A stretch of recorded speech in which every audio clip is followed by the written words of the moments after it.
Domani aprono le agende per le prenotazioni dei vaccini anti-Covid ai ragazzini tra i 12 e i 15 anni con Pfizer. Entrambi i genitori dovranno firmare il consenso, almeno uno dovrà accompagnare il figlio alla somministrazione. Dopo mesi di stop, oggi ripartono i matrimoni, tanti banchetti in programma nei prossimi giorni in Friuli, serviranno mascherine e Green Pass. All'aperto si potrà danzare, ma per un massimo di 15 minuti. L'assessore Sergio Bini ha fatto il punto sul futuro della montagna, in arrivo 57 milioni per migliorare gli impianti e l'innevamento, si va verso la specializzazione dei poli. Il comune di Udine ha impegnato 650.000 euro per l'acquisto del cinema Odeon, chiuso da molti anni, potrebbe ospitare una mostra d'arte. Il rosso di Buia sta recuperando, ma il problema alla spalla legato alla caduta al giro, lontana all'Olimpiade di Tokyo. Enzo Canero guarda lontano, per lui è già pronta una tappa della prossima corsa rosa.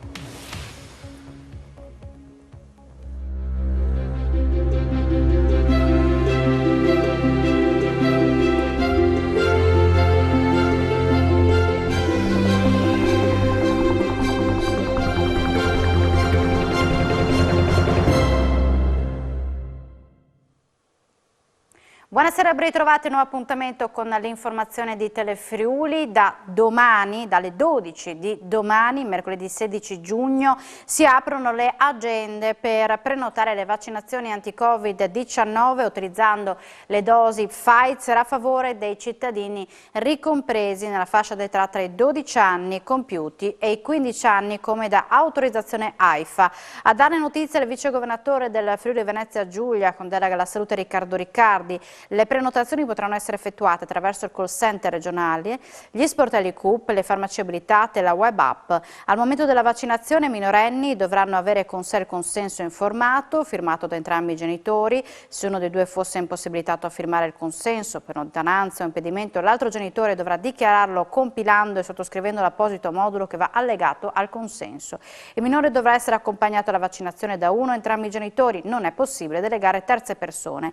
Infine, nel caso in cui a sottoporsi al vaccino fosse un minore non accompagnato affidato ai servizi, il tutore o il responsabile della struttura affidataria dovrà compilare e sottoscrivere l'apposito modulo che va allegato al consenso.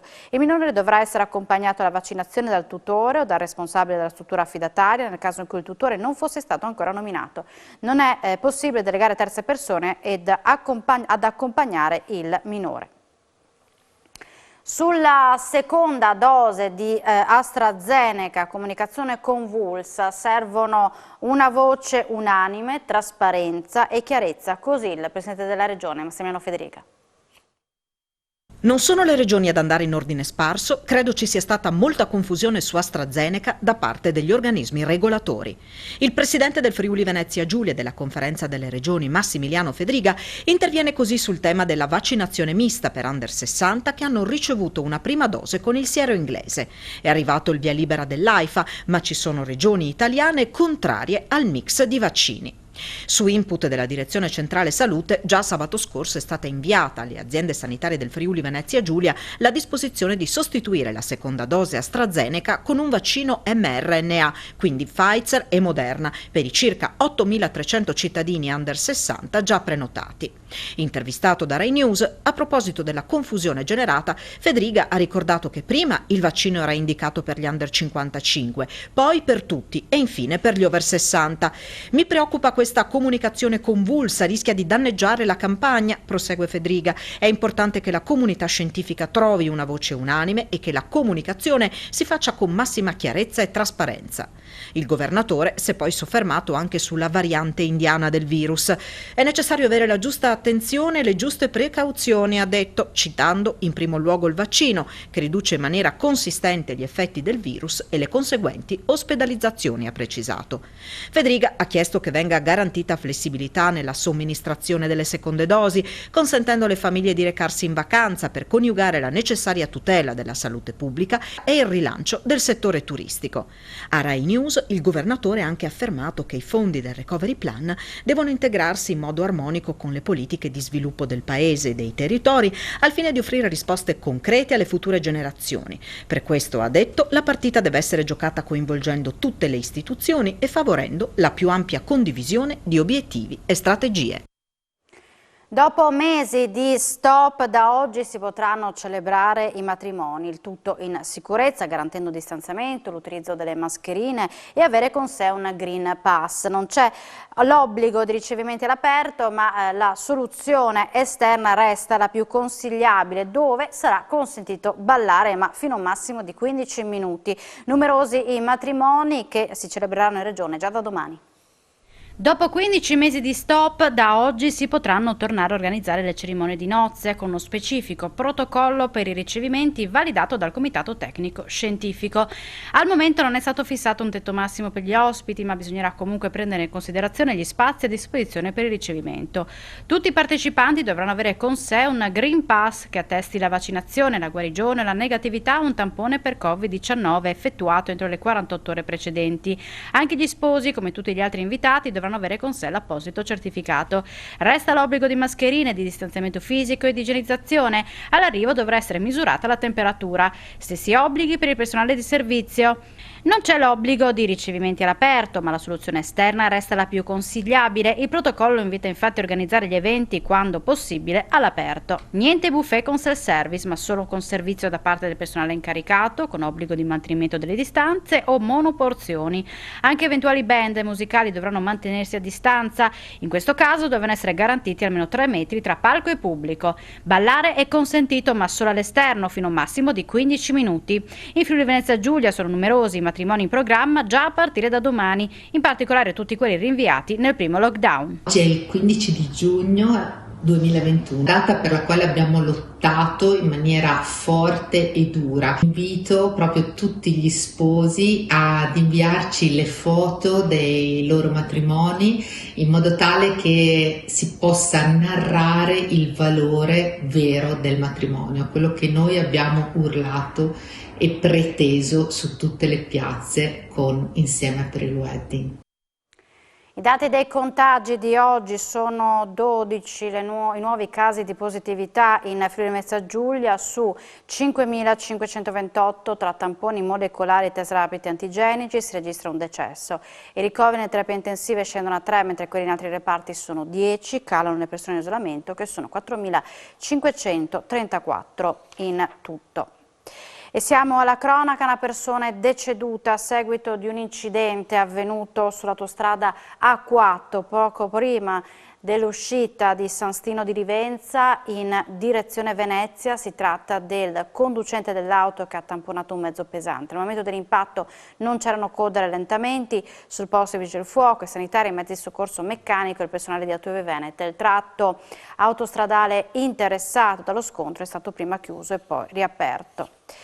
Un'atleta è rimasta ferita nel primo pomeriggio di oggi sul Monte Quarnan a Gemona a seguito di uno scontro avvenuto nella zona di decollo tra due parapendii. È stata soccorsa con l'eliambulanza e trasportata all'ospedale di Udine. Non è in pericolo di vita, ha riportato trauma lievi. Una spaccata e una rissa nel giro di 5 giorni fanno alzare di nuovo la guardia in piazza Risorgimento a Pordenone. Il comune è pronto a intensificare i controlli della polizia locale anche nelle attività commerciali della zona. Dialogo costante con prefettura e questura del servizio. 2 indizi fanno una prova e così in rapida successione Piazza Risorgimento a Pordenone, da tempo sotto la lente dei riflettori sul fronte sicurezza, è tornata al centro dell'attenzione. Nel giro di 5 giorni si sono verificati una spaccata in un negozio di telefonia, presi 2 ragazzi italiani, e ieri è andata in scena una rissa con tanto di vetrate rotte e il pestaggio per una sigaretta non data tra un albanese e un pakistano. Uno dei luoghi simbolo della città torna così a rivivere vecchi episodi quando le risse, specie tra stranieri, erano piuttosto frequenti. La questura nei 2 casi è intervenuta immediatamente fermando i responsabili, ma i residenti fanno appello all'amministrazione comunale chiedendo maggiori controlli che da parte della polizia locale erano stati potenziati con la presenza frequente di una pattuglia. Ora il comune è pronto ad aumentare ulteriormente la vigilanza, fa sapere l'assessore alla sicurezza Emanuele Loperfido, andando a verificare nelle attività commerciali della zona il tipo di avventori che gravitano nelle stesse. Inoltre il comune, attraverso un costante dialogo con prefettura e questura, alle quali spetta il controllo del territorio, metterà a disposizione degli agenti della municipale per una sorveglianza ancor più assidua della piazza e dintorni, conclude Loperfido. Oculista pizzicato e denunciato. Al termine di approfonditi accertamenti, i carabinieri del nucleo antisofisticazione e salute di Udine hanno denunciato all'autorità giudiziaria un uomo di 60 anni originario del capoluogo friulano. L'ipotesi di reato di esercizio abusivo della professione, nello specifico di ortottista, assistente in oftalmologia, medico oculista. Un punto di spaccio frequentato da minorenni è stato individuato nel giardino pubblico De Tommasini in via Giulia Trieste dalla polizia locale, che ha anche arrestato un uomo. Una pattuglia ha notato un giovane raggiungere uno stabile poco distante dall'area verde per poi tornare con un involucro consegnato ad un ragazzo. Si sono scambiati 25 grammi di marijuana e sono stati denunciati rispettivamente per cessione e detenzione di droga ai fini di spaccio. Gli agenti hanno poi controllato l'appartamento raggiunto poco prima da uno dei due ragazzi. Qui è stato trovato un uomo in possesso di 4 dosi da 1 grammo di stupefacente da metallo. In casa individuata anche una novantina di bustine di marijuana, diversi bilancini, tutto l'occorrente per confezionare le dosi e alcune centinaia di euro frutto dell'attività di spaccio. L'uomo è stato arrestato. Una donna di 84 anni è stata trovata senza vita nella sua abitazione di Codroipo. A dare l'allarme intorno a mezzogiorno una vicina di casa che non la vedeva da qualche ora. I vigili del fuoco hanno aperto la porta insieme ai sanitari e hanno fatto la tragica scoperta. La pensionata è morta a causa di un malore. È stato presentato oggi a Trieste il rapporto annuale della Banca d'Italia sull'economia regionale. La contrazione del prodotto regionale nel 2021 è stata del 9%, pari a una perdita di 3,6 miliardi. Il PIL regionale, che si è contratto nel 2020 del 9% con una perdita di 3,6 miliardi, nella seconda metà dell'anno è calato meno che a livello nazionale, beneficiando della ripresa dell'attività industriale e degli scambi con l'estero. Sono calati gli investimenti, con previsioni però positive sul 2021. La liquidità delle imprese è aumentata con il credito bancario e sono aumentati i risparmi delle famiglie per la contrazione dei consumi. È quanto emerge dal rapporto annuale L'economia del Friuli Venezia Giulia della Banca d'Italia, illustrato questa mattina in videoconferenza dal direttore della sede di Trieste Marco Martella. Pesano gli effetti della pandemia. Nel 2020 la produzione industriale della regione si è contratta di oltre il 7% rispetto all'anno precedente, il fatturato dell'industria si è ridotto dell'8,6%, le esportazioni sono diminuite dell'8,1%. Nel primo trimestre 2021 l'export regionale è cresciuto del 4,8%.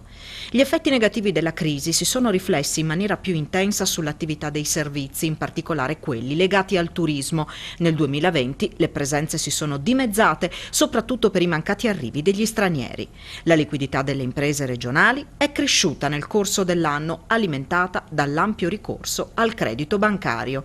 Quanto al mercato del lavoro, nel 2020 l'occupazione dipendente ha continuato a ristagnare a fronte di un calo di quella autonoma. Le ore lavorate sono invece scese del 7,7%. Il saldo tra le posizioni lavorative attivate e quelle cessate è stato inferiore di circa 6.300 unità rispetto all'anno precedente. Le ore autorizzate di integrazione salariale sono state 94,1 milioni. Il reddito disponibile delle famiglie residenti si è ridotto dell'1,8% rispetto a un dato nazionale del meno 2,7%. I consumi hanno registrato nel 2020 una contrazione dell'11,6% con il conseguente aumento del tasso di risparmio delle famiglie. Sul fronte del credito, i prestiti bancari all'economia regionale sono aumentati con una crescita doppia rispetto al nord-est. Per quanto riguarda la finanza pubblica locale, nel 2020 si è ridotta rispetto all'anno precedente. Quella per investimenti in opere pubbliche è scesa dell'11,3%.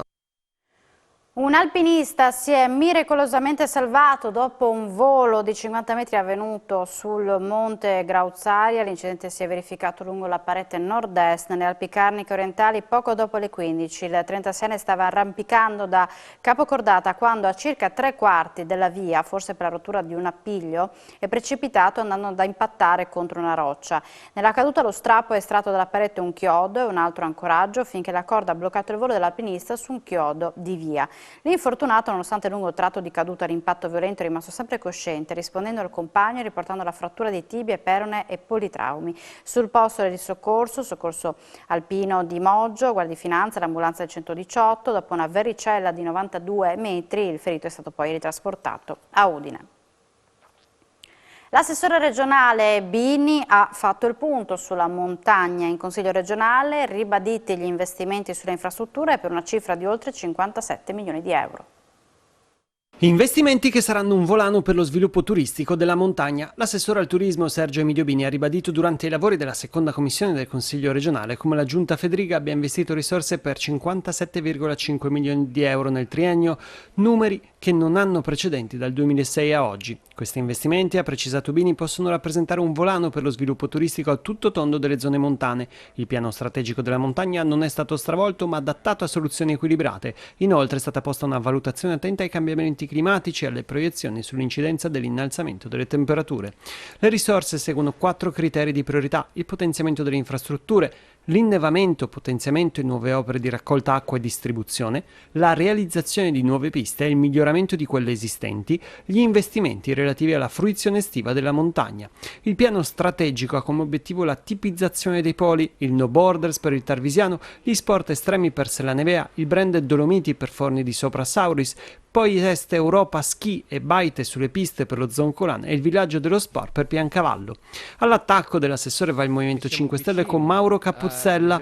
Al di là dell'ironia sulle sue amicizie all'interno del governo, l'assessore Bini ha schivato il tema dell'estensione dei bonus edilizi al settore alberghiero e ricettivo. Sergio Bolzanello del Partito Democratico sottolinea invece la necessità di un approfondimento sull'incidenza che questi investimenti avranno sui costi di gestione ordinaria di ogni singolo polo per calcolare l'effettiva ricaduta di tali risorse economiche e valutarne costi-benefici, auspicando poi in una maggiore condivisione.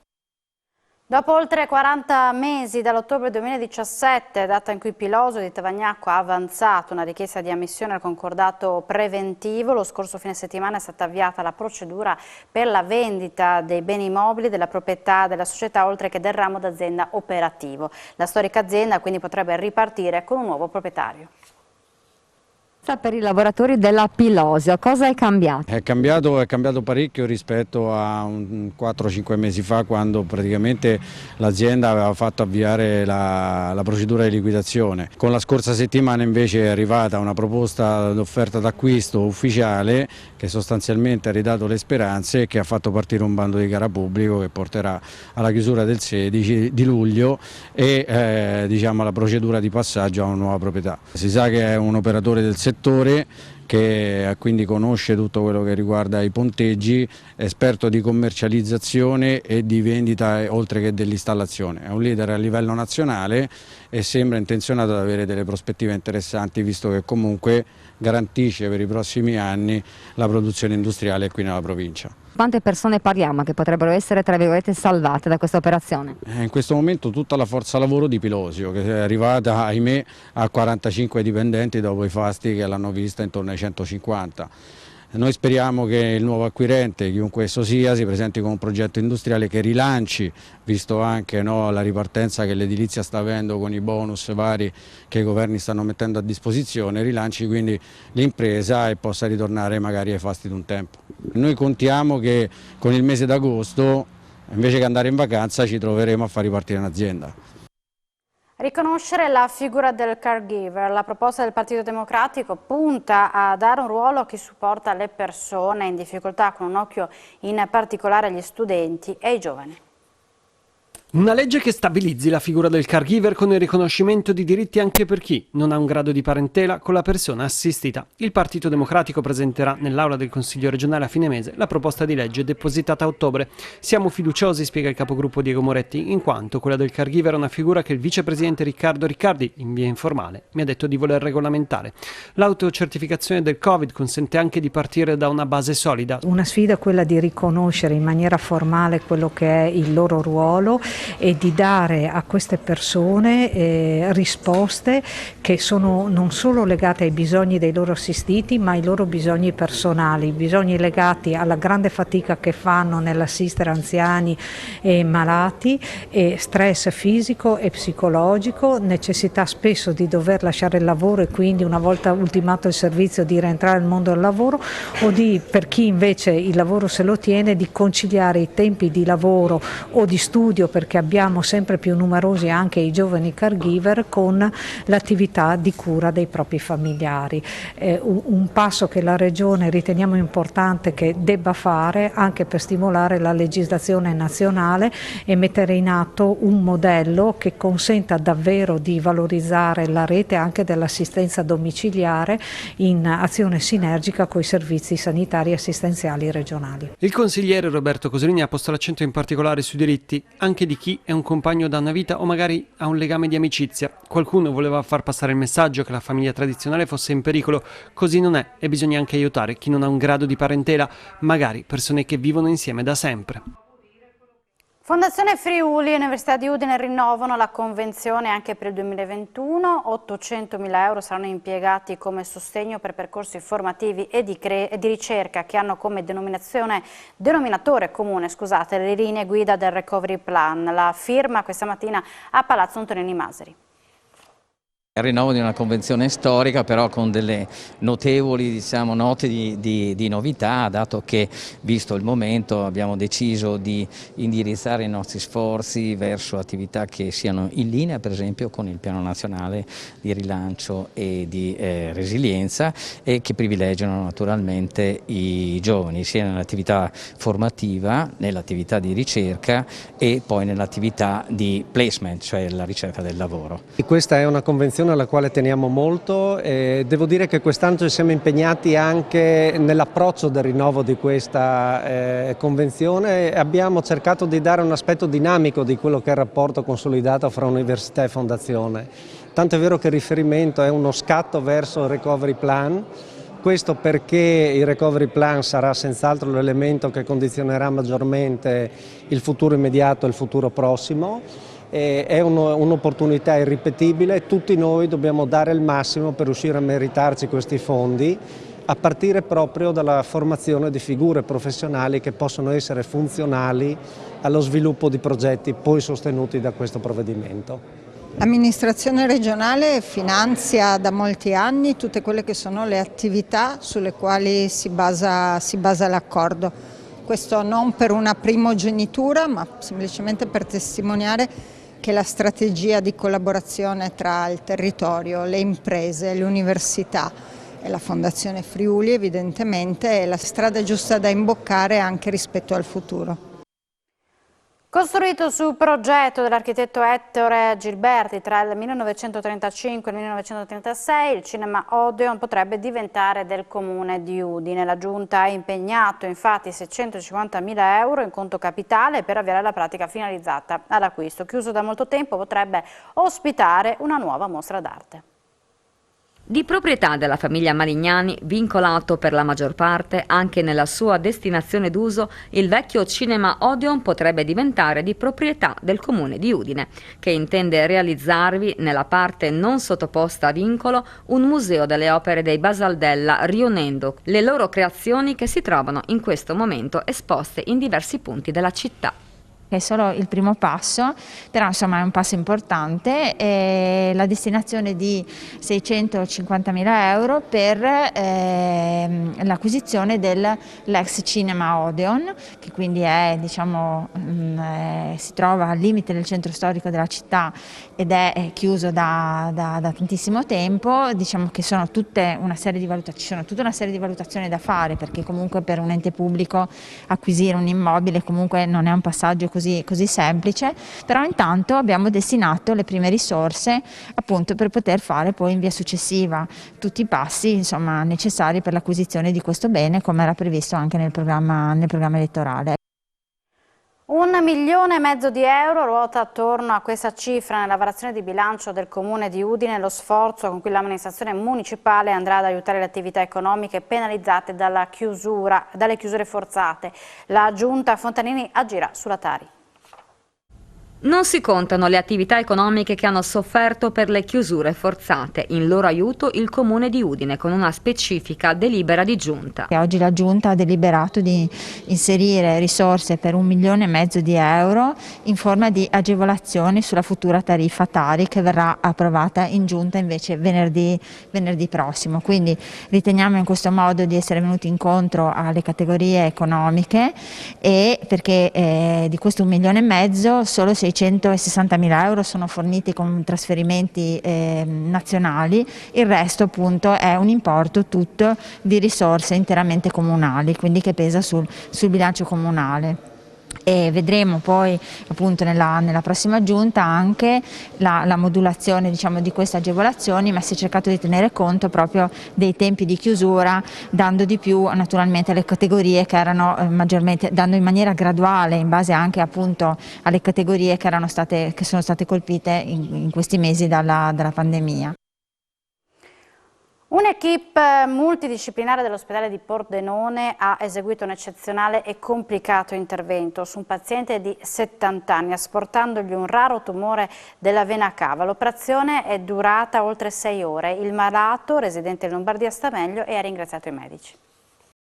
Si è trattato di un intervento molto complesso e per certi versi eccezionale, quello che ha consentito a un'equipe multidisciplinare del Santa Maria degli Angeli di Pordenone di asportare un tumore maligno, una rara forma di sarcoma, localizzato nella vena cava a un paziente di 70 anni, residente in Lombardia, che si era rivolto a più centri ospedalieri per giungere poi a Pordenone. Definita l'indicazione chirurgica, è stato coinvolto il dottor Tommaso Pellis, direttore di anestesia e rianimazione, che ha collaborato al successo di un così complesso e delicato intervento. Il trattamento chirurgico è stato eseguito da un'equipe interamente di ASFO, condotta dal dottor Paolo Ubiali, direttore del Dipartimento di Chirurgia Generale, dal dottor Oliviero Lenardon, direttore di Urologia, dalla dottoressa Irene Morelli, direttore di Chirurgia Vascolare. L'operazione è durata oltre 6 ore, senza alcuna complicanza intraoperatoria. Si è trattato di asportare la massa adesa a fegato, pancreas e duodeno e a un lungo tratto della vena cava stessa. Il post-operatorio è avvenuto nelle prime 48 ore in rianimazione, senza particolari problematiche, e il paziente è stato dimesso dopo circa 20 giorni in buone condizioni ed è ritornato direttamente a domicilio in Lombardia,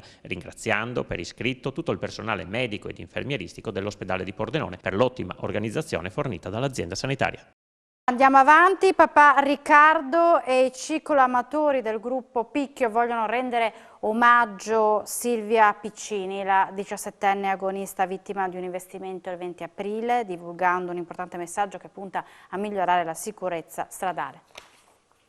Silvia non è morta per la bici, non è colpa della bici. Non c'entra nulla la bici, è morta per un errore umano, un errore che si poteva evitare. Papà Riccardo Piccini ripete ancora sconvolto le parole della moglie sulla causa della morte della figlia Silvia. Sono passati quasi 2 mesi da quel tragico giorno in cui Silvia Piccini è stata investita e uccisa mentre si allenava in bicicletta tra San Daniele e Rodeano. E farsi una ragione di quanto è accaduto quel 20 aprile è impossibile per la famiglia, gli amici, tutti. È inaccettabile. Se tu vai in Austria, rispetti i limiti, almeno noi friulani che siamo attaccati là, vai in Austria, se c'è 50 all'ora vai a 50 all'ora, se sono le strisce pedonali te ti fermi. Qua in Italia è il paese dei balocchi, ognuno fa quello che vuole. Per questo papà Riccardo ci tiene a divulgare un messaggio sulla sicurezza stradale. Dolori simili si possono evitare, si devono evitare. Tragedie come questa non devono più accadere. Da qui l'iniziativa del gruppo Picchio Rosso che ha voluto portare il sorriso di Silvia a Roma. Papà Riccardo in testa con la maglia rosa conquistata da De Marchi all'ultimo Giro d'Italia. Sono partiti lunedì 7 giugno e sono arrivati nella capitale domenica 13, pedalando con Silvia nel cuore. Sono qua anch'io a pedalare per far capire alla gente che quando si sale su una macchina abbiamo una pistola carica e che una macchina fa male a un ciclista e a volte è fatale. Siamo in chiusura, ma subito dopo la pubblicità appuntamento con Sport FVG. Grazie per l'attenzione e buona serata su Telefriuli. Arrivederci.